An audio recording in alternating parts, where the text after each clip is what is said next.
Need for Speed Heat é um jogo eletrônico de corrida desenvolvido pela Ghost Games e publicado pela Electronic Arts para Microsoft Windows, PlayStation 4 e Xbox One. Esse é o 24º jogo da série Need for Speed e foi lançado para comemorar o aniversário de 25 anos da série. Foi lançado oficialmente em 8 de novembro de 2019. Para saber se vale a pena jogar ou não, fique no vídeo até o final. E para fortalecer o nosso trabalho, dê like no nosso vídeo, se inscreva no canal e vem comigo.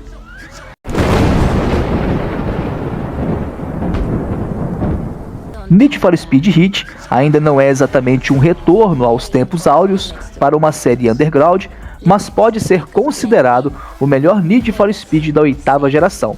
Corridas eletrizantes, personalizações a perder de vista, bom ritmo de progresso e uma narrativa simples, porém competente, fazem de Need for Speed Heat uma opção bem honesta. O jogo é a reunião de um conjunto de conceitos que deram certo nos anteriores, com a inspiração de outros nomes no mercado como Forza Horizon. Longe de ser um Frankenstein, um remendo de várias partes de outros jogos, é uma proposta bem executada, com algumas derrapadas aqui e ali, sem comprometer o pódio. Ao contrário de Payback e do jogo de 2015, desta vez a Ghost Games entrega uma narrativa bem menos densa, pouco intrusiva, sem tantos melodramas e script, e por incrível que pareça, muito melhor que todas as outras. A trama é simples, você é um novato que acaba de chegar em Palm City, uma espécie de representação de Miami, e rapidamente faz amizade com Ana, uma corredora com problemas com a lei e com o sonho de entrar para a Liga, uma equipe de corredores de rua. O objetivo é escalar na hierarquia dos rachas, ao mesmo tempo em que se disputa as corridas autorizadas da Speed Hunters Showdown. O jogo é um dualismo, corra de dia nas Speed Hunters Showdown para ganhar dinheiro e à noite em corridas ilegais para ganhar reputação. O sistema é um equilíbrio dosado das duas experiências. Você precisa de rep para subir de nível, desbloquear melhores equipamentos e dinheiro para comprar tudo isso. A ideia é justamente passar a sensação de 2 jogos em um. Basta pressionar o L3 para a tela virar e você trocar o dia pela noite. E realmente há uma mudança profunda nas sistemáticas. As competições diurnas são focadas em ganhar o pódio, você corre em pistas sinalizadas do estilo circuito, e é aí que o game pega um pouquinho emprestado alguns dos conceitos de Forza Horizon. Há pontos de checagem, barreiras que não fazem seu carro perder tanto embalo e toda uma vibe de festival. Com o pôr do sol, o jogo se transforma quase em um underground clássico. Há perseguições alucinantes, corridas de sprint por trechos variados, colisões contra o tráfego, estrategicamente colocado na última curva do evento, provações entre os corredores e um show de neon. Experimente ser pego pela polícia e verá um enorme estrago na sua conta bancária e nos seus pontos de reputação. Em dado momento, chega até ser desleal, já que os tiras são implacáveis. Esse duo também se reflete na soundtrack. De dia, as músicas são mais calientes, com uma batida mais latina. À noite, rola muito hip hop com eletrônica. Não exige muitas explicações para dizer que a jogabilidade é arcade, com a possibilidade de se fazer curvas a 200 km por hora sem colocar o pé ou o dedo no freio. Mas há algumas sutilezas. O drift agora não é feito somente com a combinação de freio de mão mais deslizar o carro. Em Need for Speed Heat, você deve soltar o gatilho de aceleração, voltar a acelerar e o carro já vai começar a fazer o drift. Então, você controla o grau de intensidade da aceleração ao mesmo tempo em que tenta deslizar. É diferente, porém bem mais simples de entender.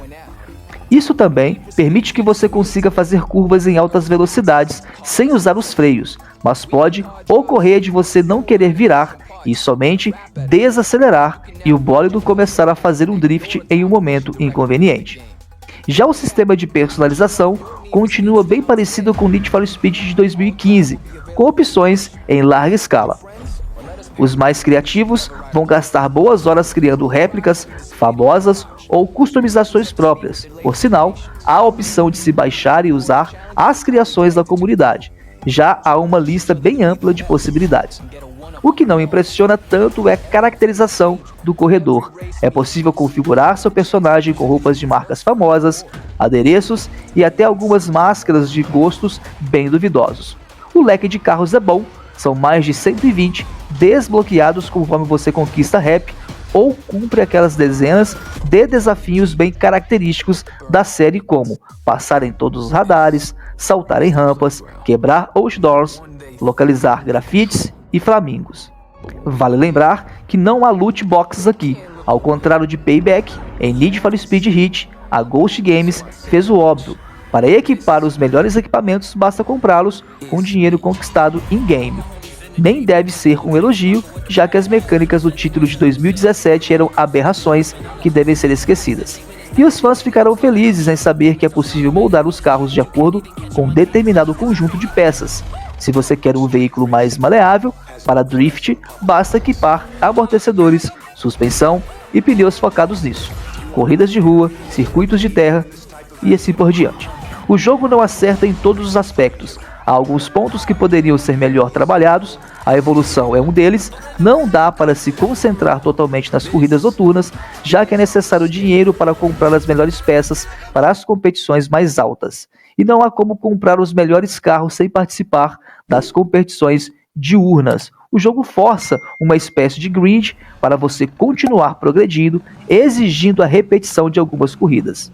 E mesmo que a noite seja mais divertido, depende de cada um, claro. O jogo não favorece tanto a cultura de personalização. Você é pouco incentivado a trocar de carro, fazer personalizações para impressionar seus rivais ou coisas do tipo. É até possível começar e terminar o jogo com o mesmo carro durante todo o gameplay. Outro aspecto mais relacionado à ambientação e nos problemas da Frostbite Engine, o jogo é muito bonito, principalmente à noite, com chuva, muito neon e efeitos de luzes, mas na parte do dia parece que há uma queda no brilhantismo com uma Palm City pouco vibrante. Não que seja necessário encher a cidade de pedestres, até porque não faria sentido algum, mas fica tudo um pouco opaco. Já o motor gráfico já mostra alguns sinais de cansaço. Os mesmos problemas vistos em Battlefield, Mass Effect e Anthem aparecem aqui. Renderização tardia em alguns momentos, os rostos dos personagens são muito esquisitos e a destruição dos cenários é estranha. São detalhes como se você derrubar uma placa ou árvore, ao passar no mesmo lugar na volta seguinte, todo o cenário estará novinho, como se nada tivesse acontecido. E por fim, a deslealdade da IA. Acontece muitas vezes de um policial aparecer quase que instantaneamente atrás de você e começar uma perseguição desenfreada. Parece legal no começo, mas há momentos onde você só quer fazer sua prova de drift tranquilamente, algo quase impossível em alguns momentos. Acima do nível 3 de pressão, a fuga é muito complicada. Os policiais são incansáveis e te prendem rapidamente, gerando prejuízos astronômicos. Jogando online, então, vira uma loucura. Need for Speed Heat tem um online compartilhado com outros corredores entrando no seu mapa. Você está correndo, sendo perseguido ferrenhamente, outro jogador online, em outro evento, cruza seu caminho, provocando uma mescla de perseguições. É caótico, ainda que divertido. Mas a pergunta, vale a pena jogar? Nossa resposta é sim. Ainda que tenha seus defeitos, o jogo é finalmente um acerto da Ghost Games. Destaque para as corridas noturnas, repletas de adrenalina, personalização, todos os tipos de perseguições insanas, mapa aberto, bem grande, com áreas bem definidas e uma boa variedade de estilos, sprints, circuitos, drifts, contra o tempo e na terra, além, claro, do enredo objetivo, bem mais focado no gameplay. Need for Speed Heat pode até não ser o jogo dos sonhos, mas definitivamente mostra o caminho para a série.